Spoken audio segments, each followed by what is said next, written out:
Instead of conjuring up a new Joe Rogan, ask yourself why you lost the old one. Because he used to be on your side. He smokes pot on the air. I don't think he's that much of a far-right ideologue. I don't think his mind is completely inflexible. His neck, yes. But not his mind. And he's expressed unease with some things Trump is doing, as has a certain disgruntled former employee named Elon Musk. Bill Maher just torched young Democrats like a 4th of July fireworks show gone off at a gas station. The veteran liberal comedian isn't sipping the Gen Z Kool-Aid. He's spitting it out and demanding a refund. In his view, this so-called fresh generation isn't leading a revolution at all. It's more like a reboot nobody asked for, packed with the same plot holes and political blunders as before.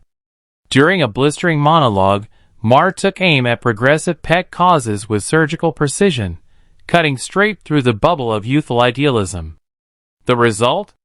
A sharp, unapologetic roast, served medium rare, with absolutely no safe spaces on the side. Seriously, this is a serious problem for Democrats. Less than 1 in 4 Democrats under 30 say they're proud to be an American. 54% say they're embarrassed by it.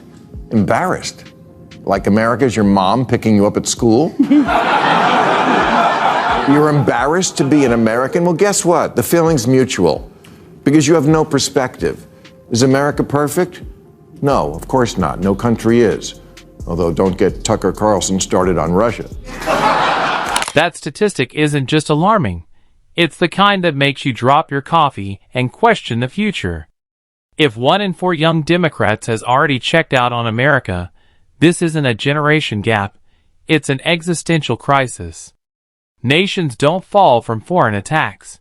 They fall when their own youth stop believing they're worth saving.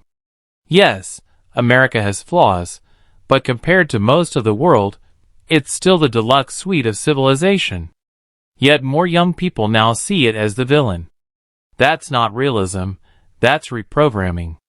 If this mindset keeps spreading, America won't be overthrown. It'll simply fade away, ghosted by its own future. But the U.S. is leagues ahead of the rest of the world on most of the progressive issues that are important to young people. America has 14 million women-owned businesses. 17% of black women are starting businesses, which is faster than white women or white men. Gay Americans are free to marry, and 49% of them own property. Yes, in America, gays buy buildings. In other places, they get thrown off them. In many parts of the Middle East, and across large regions of Africa, being openly LGBTQ isn't an act of pride, it's an act of defiance that can cost you everything. Their love isn't just forbidden, it's a potential death sentence. So people adapt, living double lives that could fill spy novels, marrying for cover, whispering their truth behind locked doors, and mastering invisibility just to survive. And it's not only the LGBTQ community trapped in this grip. Women, too, are still fighting for the most basic freedoms. In some places, running a business or even walking outside without permission is still seen as a fantasy, not a right. It's a harsh reminder that while some parts of the world debate over pronouns, others are still chained by laws that treat equality like contraband. You know all those old movies you think are cringe? Well, they're cringe because America changed, because we modernized, way more than most societies have. Our current Congress is the most racially and ethnically diverse ever. They're like a beautiful, useless rainbow. And we proudly live in a land where every TV commercial features a mixed-race couple, including the ones where it makes no sense. Mom's black, dad's white, and the kid's Asian. America has spent decades perfecting the art of the political back end, twisting itself into pretzels to prove just how inclusive, compassionate, and progressive it can be. Every administration, red or blue, has taken its turn in the diversity dance, rolling out programs, policies, and buzzwords like a greatest hits album of moral virtue. On paper, it all sounds noble. Celebrate everyone, offend no one, and top it off with a rainbow logo for good measure. But at what point does bending over backward turn into snapping your own spine? Diversity is meant to make us stronger, not leave us tangled in contradictions. Too often, it's less about unity and more about political choreography, a performance where leaders compete to look enlightened while the country grows increasingly divided. Democrats should reclaim the flag and then get it clean because someone's been humping it. Seriously, this is a serious problem for Democrats. Less than 1 in 4 Democrats under 30 say they're proud to be an American. 54% say they're embarrassed by it. Embarrassed? Like America's your mom picking you up at school? You're embarrassed to be an American? Well, guess what? The feeling's mutual. Because you have no perspective. Is America perfect? No, of course not. No country is. Although don't get Tucker Carlson started on Russia. The freedoms we take for granted in America, speech, faith, protest, love, and the pursuit of dreams, are the very things people in other countries would risk everything to have.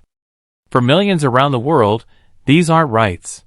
They're fantasies, luxuries paid for in blood, not ballots. Yet here at home, many young people seem blind to that privilege. Instead of appreciating their freedoms, they focus only on America's flaws while admiring nations that suppress liberty. No country is perfect, but painting the land of free speech as the villain isn't awareness, it's denial.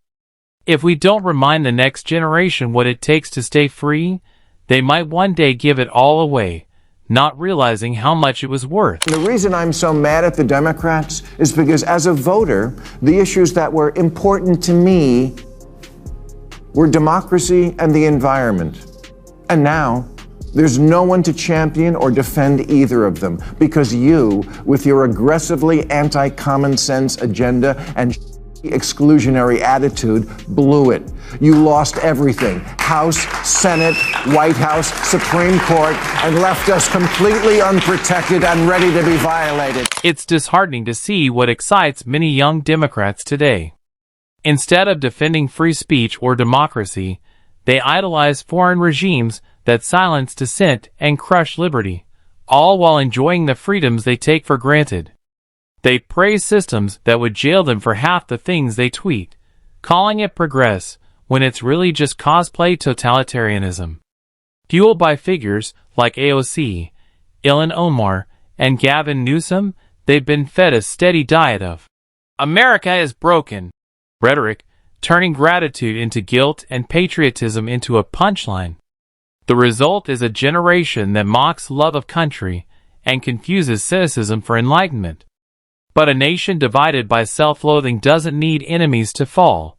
It just needs influencers convincing the next generation that it isn't worth saving. The thought leaders in the Democratic Party keep encouraging and not rebuking the idea that America is cringe. The Democrats are doomed. Alyssa Slotkin's right. Liberals are weak and woke, especially the white ones, and they indulge all sorts of nonsense from their kids, a pattern that then continues on in the Democratic Party. I've said it before, and I'll say it again.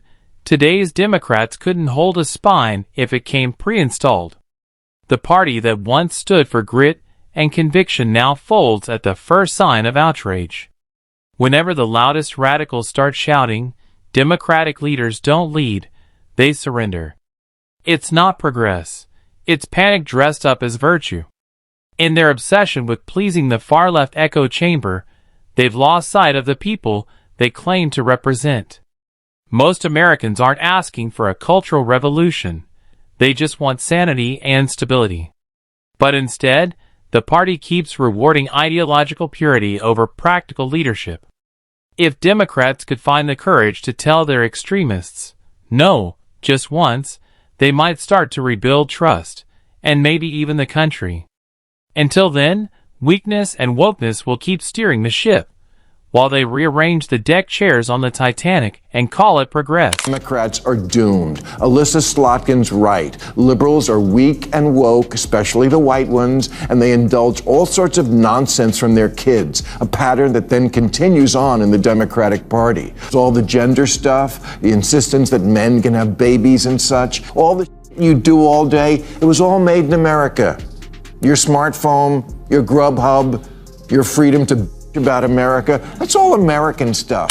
Democrats need to face a hard truth. If they want real power again, they have to break up with the woke mob. Catering to every radical whim and hashtag has turned the party into a focus group run by Twitter. Identity politics and cancel crusades might win likes online, but voters care about paychecks, safety, and grocery bills. The problem isn't ideals. It's that the party's compass has been handed to college activists who think nuance is offensive. To survive, Democrats must return to the middle ground where most Americans actually live. Otherwise, they'll keep confusing noise for momentum and fade into a meme that's already getting old. All the you do all day, it was all made in America. Your smartphone, your Grubhub, your freedom to bitch about America, that's all American stuff. You tell your phone you want a milkshake and a guy brings it to your house. Please, you couldn't survive a week living in Intifadaville. You're like the girl in White Lotus who was going to live in a Buddhist monastery and then lasted one night. Exactly. The irony writes itself.